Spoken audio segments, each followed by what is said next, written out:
from CNN. Let's talk about this. Exclusive. Georgia prosecutors have messages showing Trump's team is behind voting system breach. Are you guys familiar with this story at all? No. Oh, no. What do you think that headline means, Ian? What does that headline mean? Tell me what you think Trump did. Behind voting system breach, it sounds like they went into voting machines and either stole code or observed something they shouldn't have observed.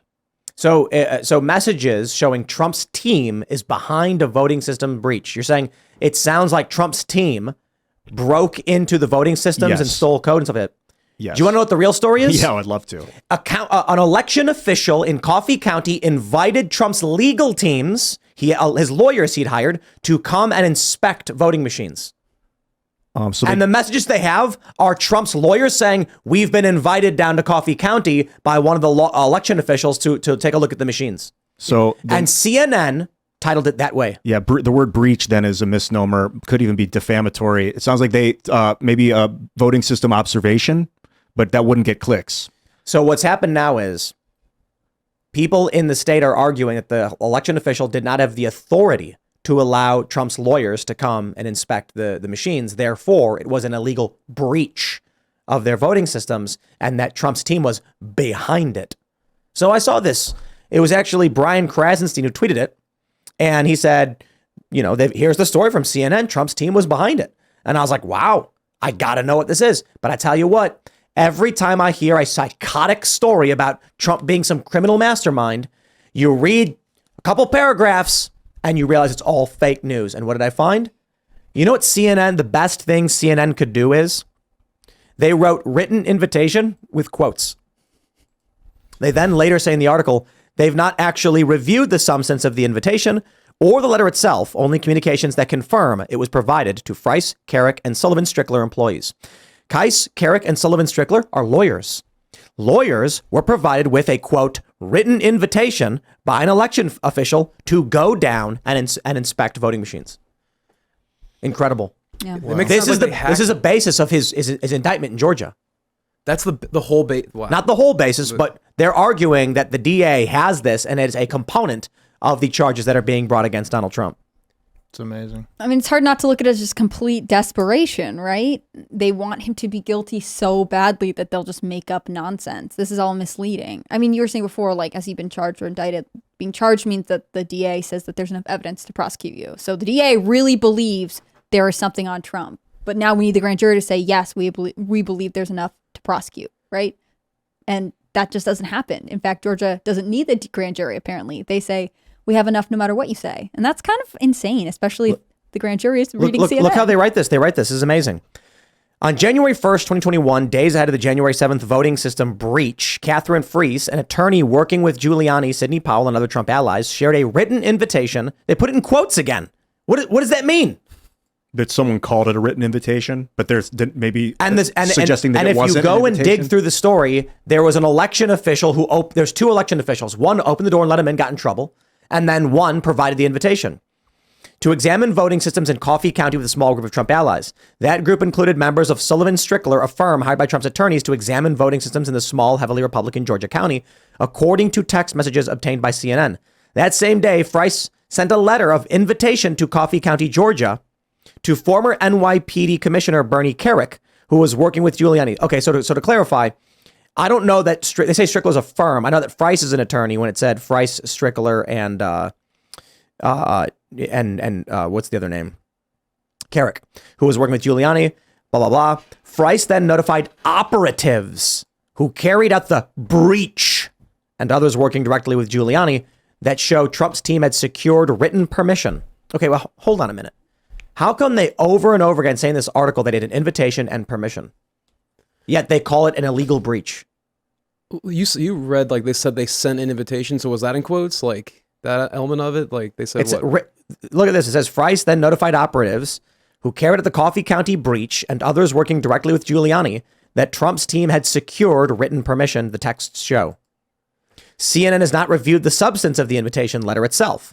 Only communications that confirm it was provided to Friess, Carrick, and Sullivan Strickler employees. I'm assuming Sullivan Strickler is a law firm. I could be wrong, but let me just double check. I don't know what firm means, but we'll double it. Sullivan Strickler, what is it? Legal Technology Solutions. Okay, so it is not necessarily the employees are lawyers. One of them was a lawyer. Just to clarify, because I said they were lawyers in a law firm. That could be wrong. All right. Either way, CNN is clearly lying to you by burying the core elements of the story and leading with Trump breached voting systems. And that quote is just crazy. Like what? Like the written invitation in quotes, as though that's not exactly what they say later in the thing, that they were invited, and they don't have a letter, so they can't even prove it. Or are they implying that the election official, who is probably Republican, if he's in a heavily Republican county, was rolling out like a written invitation, like he wanted Trump's people to be there. He's giving them preferential treatment. He's part of this conspiracy. Frice. I mean, that's what I think CNN is implying with this. Yeah, I think they're making it sound like if me and Tim went into a restaurant and I was like, Tim, please take whatever you want off of the bar. And he's like, oh, okay. And I'm like, I invite you to take anything you want. And then he takes it. He'd be the one that would get in trouble for stealing. Then you maybe would say that I was conspiring with him. So I'd be the Frice in that situation. I think that's the angle they're going for. But if they didn't know that it was a crime and they were invited in by Frice to go check it out, then they're not on the hook if they didn't know. I mean, as far as I know, I don't think so. I can't believe this is an exclusive. This is so thin. Like they use the word exclusive for this. Exclusive, but they haven't reviewed anything. Yeah. Somebody told us, but we can't confirm any of it. Yeah. We got some texts that said it happened, so we're going to write a story that it happened. And the way they frame it, it's like there's like a trailer out there of a bunch of wires going to, and the Trump team are hacking into the voting machine. So like it's like if these individuals, it's Hampton and let's see, who else was it? Kathy Latham.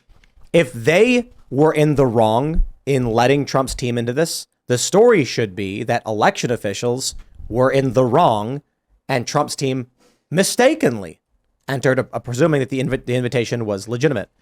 I mean, what are you supposed to do when you have two election officials that are like, hey, you can come in here and do your thing? You're like, okay, who are you supposed to ask? Especially if that's your client, right? Like, you're like, cool, thanks. This is what we're supposed to be No, I'm saying election officials from Georgia told Trump's lawyers, you're good. Who are the lawyers supposed to ask if not the election officials working at this place? I have no idea. Yeah, the Democrats who are in charge of the state, the fake Republicans who are in charge of the state who hate Trump. Or they're supposed to know if it's legal or illegal. And Georgia's saying these officials didn't have the authority, but has Georgia told us who does have the authority to authorize this or not authorize it? Or they're just saying, we can't say, but that person was definitely in the wrong. Like, I don't understand what the game plan is here. How are you supposed to move forward with investigations like this if no one knows who's in charge, except you can still get in trouble or be in violation of law? I think this was bait and the Trump camp fell for it. They say at the bottom, Latham, who also served as a fake elector from Georgia after the election, has come under scrutiny for her role in the Coffee County breach after surveillance video showed she allowed unauthorized outsiders to spend hours examining voting systems there. So she's the one who broke the rules. And I think what they mean by allowed is that she opened the door and people walked in and then she wasn't party to whatever was going on. But I think it's bait. The Trump team, they had apparently had access to this. What did they find? Did they find anything? Apparently they didn't. I think this was all them dangling the keys over here while smacking with their other hand. Ballot harvesting, manipulation through the executive branch of many states. This is what gives Joe Biden the bump. Hatred of Trump, obviously. And then you had the mass ballot harvesting operation. You had the ground activists. You had COVID lockdown. People were guaranteed to be locked in their houses. You told them they couldn't leave. And then when Trump's team are shocked to find out what happened, they distract all the conservatives, Republicans, and sabotage the Georgia Senate race by screaming fraud. Trump comes out, screams fraud, convinces his voters not to vote in the Senate race, giving the Democrats the Senate. Absolutely remarkable. And then when they go down and investigate it, what do they find? Nothing. This makes me remember some of the January 6th trespassers, I put in quotes, some of the people that were let in. So if a police officer says, you're allowed to come in, and they open the door for you and you walk in and they go, you're trespassing now, and they arrest you. You've breached the Capitol, you might say. Yeah, yep. I think the cop is the one that committed the crime in that case by misleading entrapment. The person. So this... Right. I guess that would be entrapment. Yeah, inducing someone to commit a crime that they would not normally commit. Like telling them they're free to come in the building. And then when they do, you say, now you're under arrest. You're being criminally charged. And whether or not you say, come on in, if you open a door, I mean, if you're a police, I don't know how that works. If you're a police officer at a locked door and you open it and stand aside, are you letting them in? Or are you just neutralizing yourself and removing yourself from the situation? But like you're taking an action to open a door that is already closed. Like you are going from keeping a building secure and locked to being like, I'm going to open it. And then I don't know. We'll see what happens. Like, of course, people are going to walk in, especially if you're standing there like, yeah, it's fine that this door is open. So that's this person here. This what was the name again? Fright, something like that. They're the one that opened the door. So I don't Hampton. Kathy Latham apparently opened the door. Oh man, This is amazing. So terrible day for Kathy Latham, I'm sure. Well, I think she already got fired, but I'll tell you, man. You know, I talk to people about stuff like this all the time, and you get a mixed bag of responses. Some people say this is normal. And I'm like, normal? They're like, yeah, stuff like this happens all the time. The civil rights era was crazy. And I'm like, dude, they're arresting their political opponents. It's happening in real time. This has never happened before. And they're shielding the other one. They're like Hunter Biden stuff. This is so crazy. Like it's the empire. It's a communist revolution. like Nixon with Watergate, he resigned, but then they just pardoned him. Gerald Ford pardoned him. So it wasn't like, I don't know if that's the plan here too. Maybe that's the plan here. They want Trump out, then they're going to pardon him and move on. They're not here's the gonna question. Pardon Trump. They've been working too hard for this. Well, they don't want to be president, but they don't want a revolution. yeah, they want to. That's the thing. Like they're not going to go too. If they were doing something like this, they're not going to go too crazy with it because then all of a sudden the people that they want to control are going to be a lot harder to control. So here's what we're looking at. Is this a period of political turmoil which we'll get through and we'll forget about? Then it'll be listed as the Trump era in history, and there'll be some minor conversations about it, and we'll all forget about it. I don't think so. Is this the beginning of a civil war, a cold civil war, or active civil war? Perhaps. Is this the beginning of a revolution? Perhaps. It really just depends on what ends up happening politically. It could be a politically tumultuous time, which I hope for, in that Donald Trump gets elected, he fires, arrests people, criminal charges against these corrupt individuals. We see things like that. If Trump gets elected, you know this DA is probably getting charged under a seditious conspiracy. Trump's going to get a DA who's going to go in and be like, New York, Florida, like DC, Florida, Georgia, these places where they were indicting Trump, you are being investigated for a seditious conspiracy against the United States for trying to jail a political rival. The question I have is, what does this become? If in 100 years, communist revolution is what happens, it will not say in the history books, communist revolution. The news articles from the day will not read of communist revolution.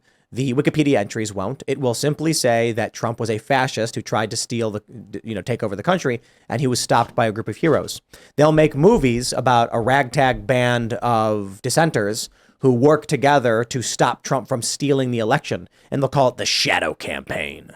And then they'll write in the history books about how they'll have a video where Trump is sitting at a desk and he's like, I want the system's hacked. Go in now. And then there's going to be some guys breaking the door and cracking in, an election official going, come on. And then they're going to go up and they're going to stick a USB into a computer and go, whoa, that's what the biopics will all show. All the historical era pieces, or it's civil war, in which case it eventually breaks out into fighting, dissolution, fracturing of government facilities, various factions fight.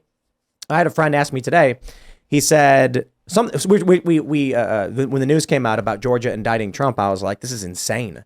This is like Civil War era stuff. I don't even think during the Civil War that it got as bad. There was threats of jailing a Supreme Court justice. I don't think Blinken actually did. And now you have Biden trying to jail Trump. My friend's like, there's not going to be a civil war. Who's going to fight? A bunch of Trump supporters? And then I said, how many people fought in the American Revolution? Do you guys know? No idea. As the story tenth of the goes, population or it's like 3%. It may actually have been quite a bit more than that, but very, very small. How many factions were there in the Syrian civil war? There were a dozen plus different factions. Like, people seem to think that civil war means some Trump supporter will come out, file legislation, and say, we hereby declare we are in civil war. Bang. Like, that's how it ever worked. The crazy thing is, in the actual civil war, after the first Battle of Bull Run, okay, so this is the crazy thing. The Battle of Fort Sumter. They say this is the start of the Civil War. Only one guy died, and by accident, because they didn't think there was actually a civil war. Then you get the first Battle of Bull Run. What was it, Manassas or something? They did not even think there was a civil war at that time when we were talking about the second fight in the Civil War. And people were picnicking and laughing. Yeah. And when the fighting broke out, people panicked and fled. And when the Confederacy won, they still did not believe they were in a civil war, so they refused to march on Washington. Wow. The Confederacy could have just won instantly by marching into Washington after they won the first time.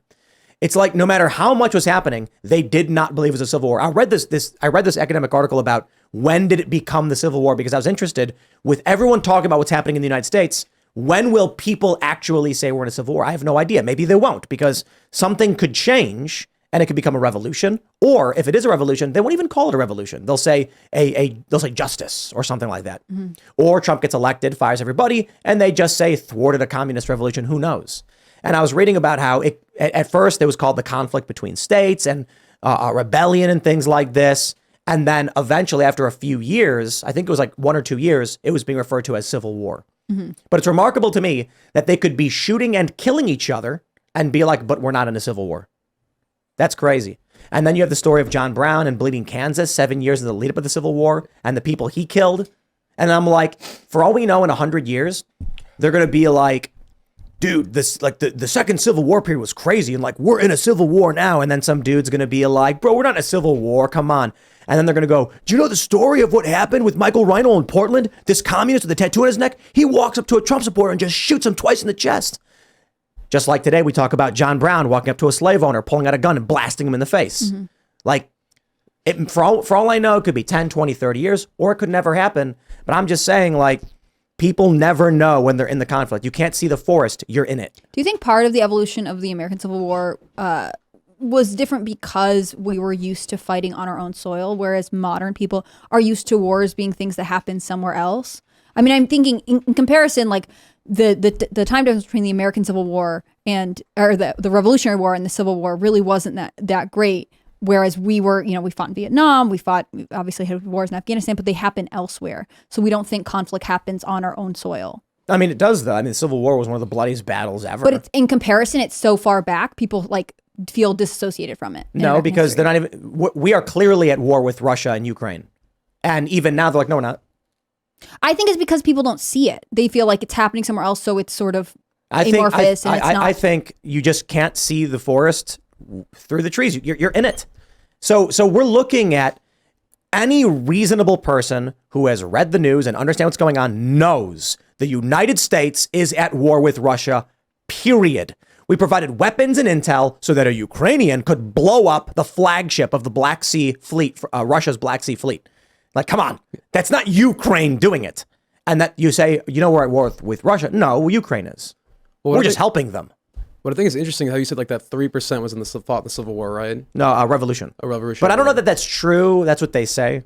I'll fact check right now. Yeah, so like if that is such a small number, like think about all the normal Americans that they don't even know about politics or even care. Like I know people even just an hour away from DC that could care less. They'd have no idea what I'm talking about if I talk about something like this.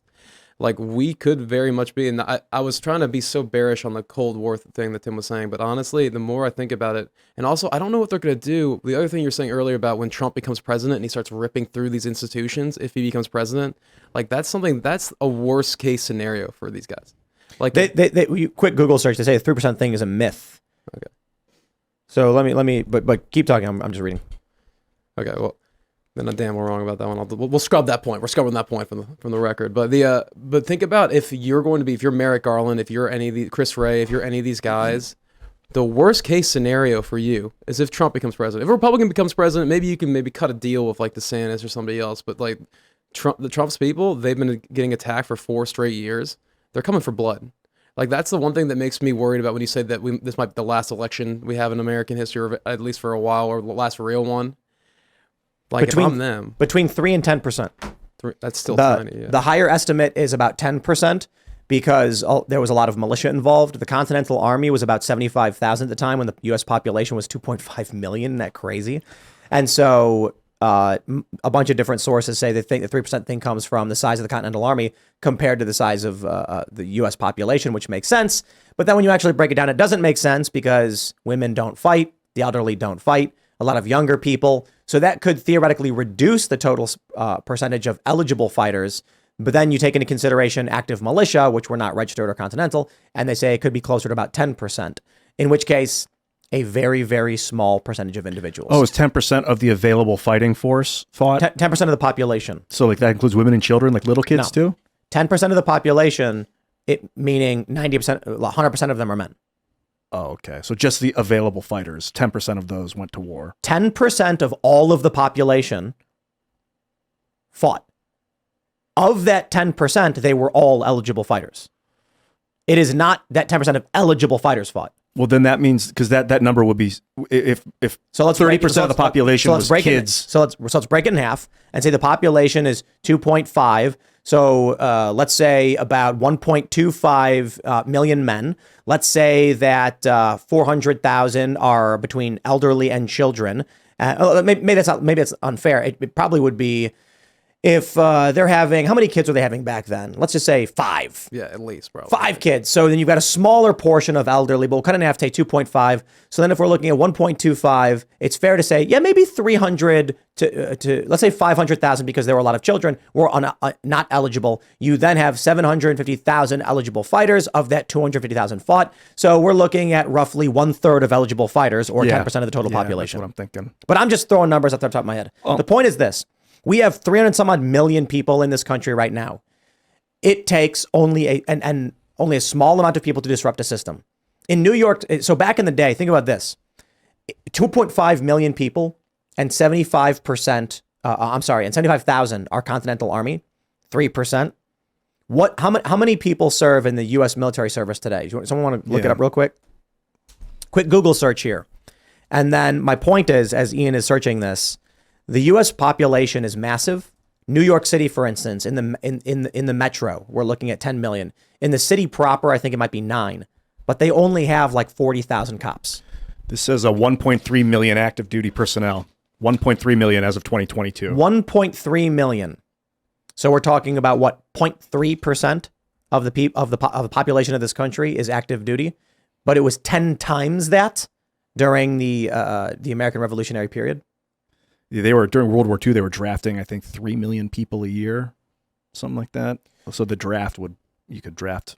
All that matters is the size of institutional violent forces versus the percent of population that are feeling unrest. Well, what I'm thinking is, I think when you said cultural revolution, that's what we're looking at. Nobody wants to come to blows. We don't want the nukes to launch. China doesn't want to invade. They don't want to trigger some sort of hellfire. But they want to control the minds. They want to get people to turn on each other.